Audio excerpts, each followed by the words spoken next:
Am I correct in understanding that this conditioning of which you speak goes into the human consciousness in some before the birth of the human being? In other words, he is born with a certain loading of conditioning, a certain content in his very brain that you would call conditioning. It's not only what happens to him in his actual life as he grows up.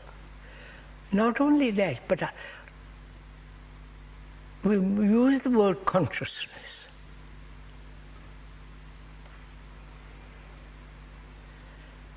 Which is, if we can examine that for a while, that consciousness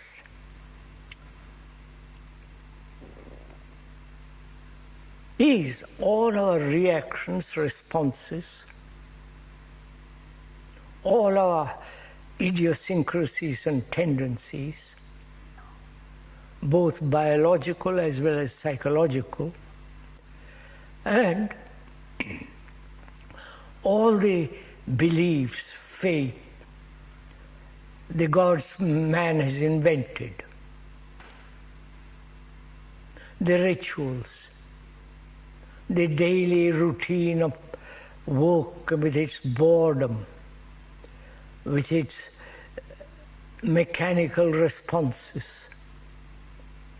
and also the fears, the anxieties, the pain, the depression, the elation, the intense sorrow, the loneliness, the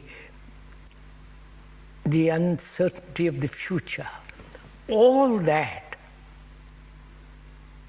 and the fear of death and the continuity and all that is our consciousness. That consciousness, with its content, is the conditioning. And that conditioning is centuries old. So the brain itself is the center of all this. Though the speaker is not a specialist in the brain and all that, we wouldn't even claim that, which would be absurd. But he has watched very carefully not only the way his own behavior and other people's and so on, and has acutely observed. And one can see for oneself that the brain is the center of all action, all thought, all our fears, all our tendencies, propaganda, the innumerable subtle impressions and all that. That is the brain is that. And can that brain, which has evolved through millennia upon millennia, can that brain ever be cleansed of all the time-binding quality? That's really the deep question.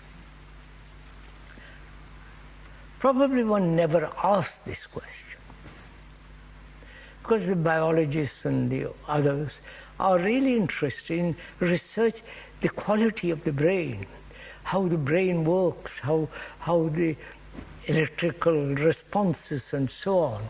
But they never ask it. Not that they have not asked, some may have. But we human beings who are not professionals, who are really laymen, or ordinary, intelligent human beings, we've never asked or even inquired deeply, this brain, which has evolved through long duration of time, whether that brain can ever be free of its content. And that is the question we are asking now.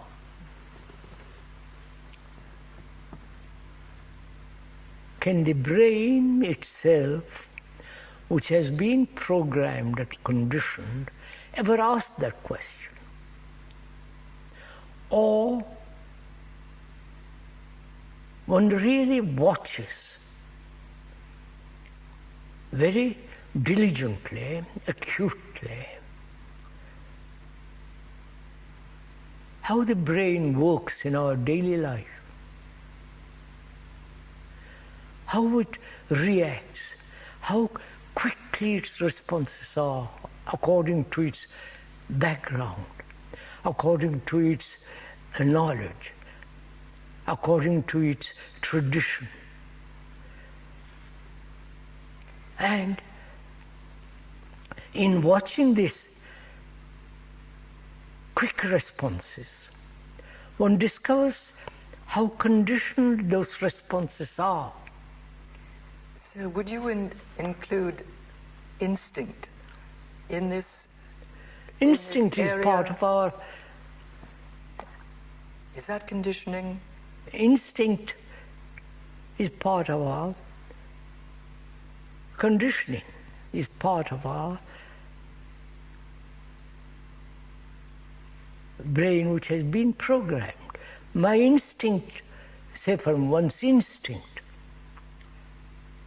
when you meet a dangerous animal, is to run, or kill, or do something about it. I hope not killing. Not to kill that beautiful animal like the tiger, or a cobra in the field. One has watched these animals fairly closely in the wild, and they are most extraordinary things they are, not to be killed, but to establish a relationship with them, so that there is no fear in looking at them. That's a different matter.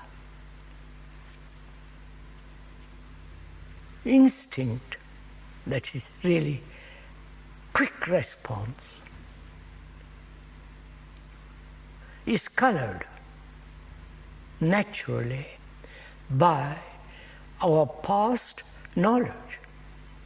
That knowledge may be very, very hidden, subtle, but without that knowledge, instinct is not possible, surely. Like intuition is another word which is used very often.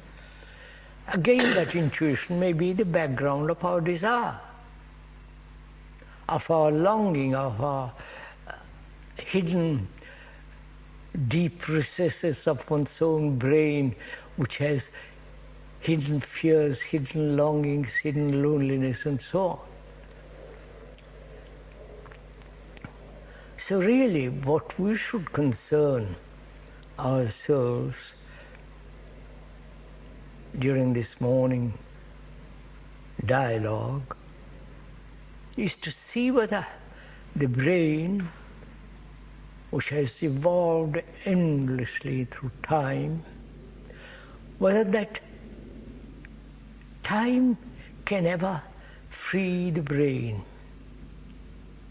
or must the brain struggle ever endlessly in the field of knowledge, trying to ascend through knowledge to freedom.